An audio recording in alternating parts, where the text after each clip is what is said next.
Marami ka na bang ginawa at sinubukang pamamaraan para mawala ang pamamanhid at pananakit ng iyong mga kamay? Mga gamot na ininom para kahit paano ay mawala ang pananakit nito. Ngunit bumabalik din ang sakit at ngayon ay patuloy ka pa rin nagdurusa. Tingnan mo ang aking itinuturo. Ayan, mula dyan, dito, sa parte na ito, ayan. Bisan dyan talaga nagsisimula ang sakit o may naiipit na ugat. Ngunit, ang iba naman ay nagmumula dito sa pinakasiko. Dito ay meron ding malaking mga ugat. Yan, itong parte na yan. Kailangan subukan nating mag-focus dito hanggang papunta sa kamay at sa parte na ito.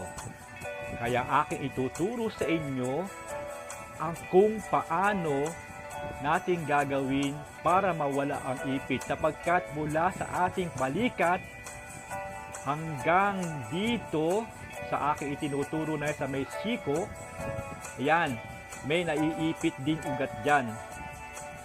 O kaya naman ay hanggang dito, ayan, minsan ang pinaka-problema natin dyan sa parte na yan.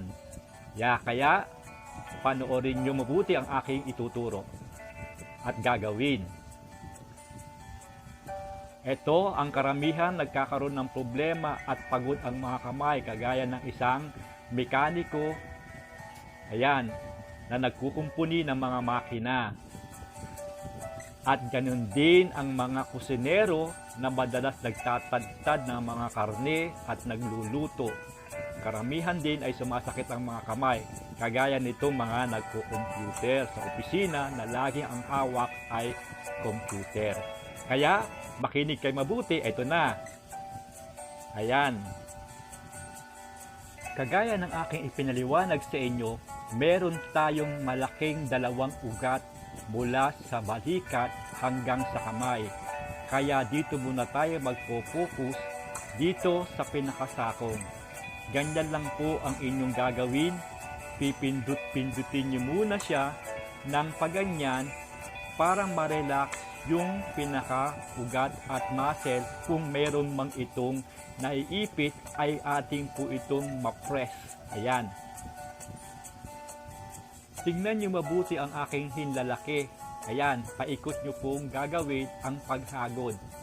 Yan, pagkatapos kanina pindut-pindut lang natin o pinisil-pisil, paganyan naman po ang inyong gagawin.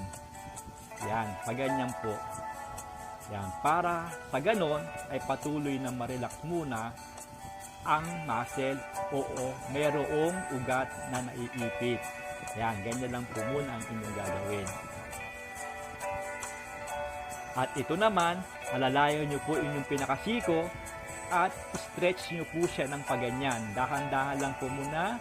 Ayan, para sa ganon ay kung meron mang naiipit ay ma-relax po siya at mawala. At ito naman, yan, patuloy nyo hawakan yung pinaka-joint nyo sa pinakasiko at iikot nyo ang inyong kamay ng paganyan, parang snake. Yan. Yan, ganyan lang po ang inyong gagawin. Okay?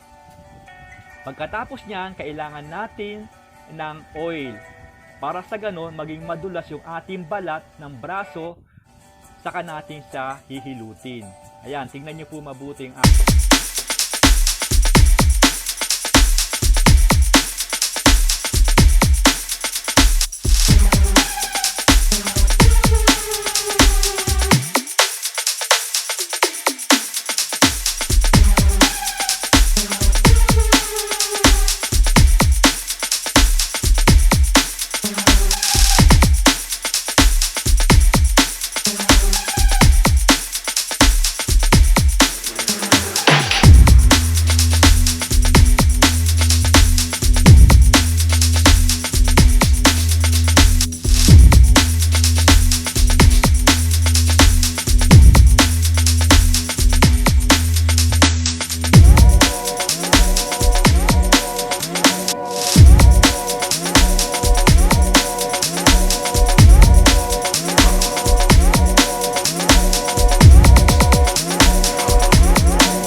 natin yung ugat na naiipit sa muscle.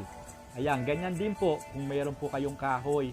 Halimbawa ay nahirapan yung inyong hinlalaki na hindi nyo kayang ipwersa, pwede rin po ang kahoy na karamihan ginagamit ng mga reflexology.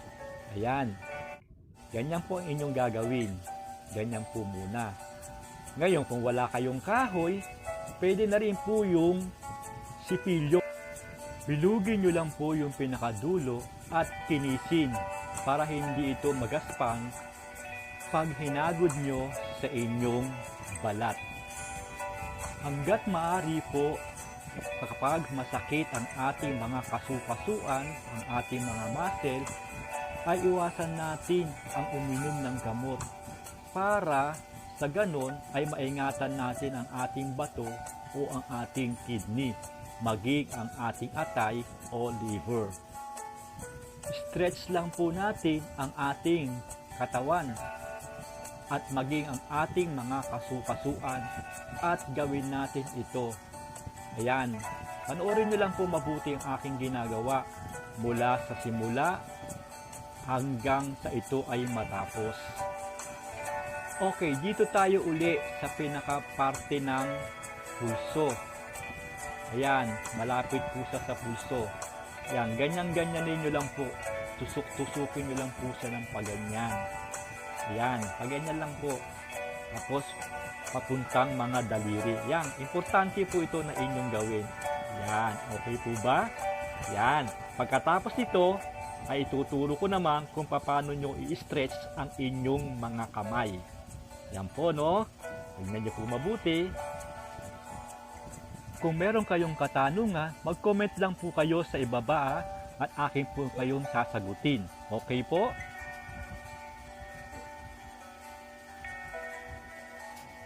Okay, dito naman tayo kung paano natin i-exercise ang ating mga kamay. Pagbasdan nyo mabuti ang aking palad. Kailangan ibukan nyo po siya ng paganyan. Mabuting stretch nyo po siya ng paganyan mabuti, no? Ayan. Okay, ito naman po yung kasunod. Itutupi nyo po ang inyong apat na daliri ng paganyan muna ng bahagya. Yan. Yung hinlalaki ay patuloy lang na naka-steady na nakabuka. Ayan po, no? Yan. Ganyan lang po muna.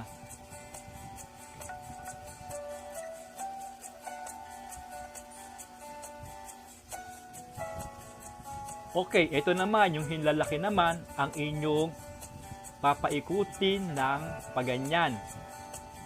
Ayan po, no? Papalabas po siya o outwards. Ayan po, no? Tapos pabalik naman po, reverse. Yan, pa-inwards naman po siya. Yan, paganyan lang po kasimple yung hinlalaki. Yan po, no? Okay, dito tayo uli sa apat na daliri. Yan, itutupi nyo naman po siya ng paganyan. Okay? 1, 2, yan, patupi na po yun. Paganyan po siya. Yan, ulit-ulitin nyo lang po yan. Yan, paganyan po, no? Nakataas pa rin yung hinlalaki. Yan.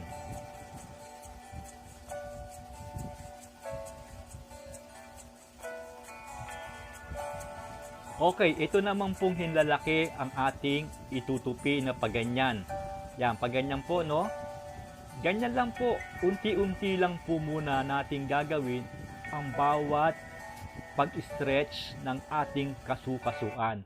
Ayan, ito naman po na ititikom nyo na po mabuti ang inyong 5 daliri o ang inyong palad.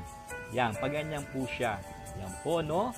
Tandaan nyo po mabuti ang aking mga itinuturog ito once na nanakit ang inyong kamay. Ayan, i-relax nyo naman po siya ng paganyan na parang kayong may tinatawag at ito naman ay papaikutin nyo naman po. Yan, okay po.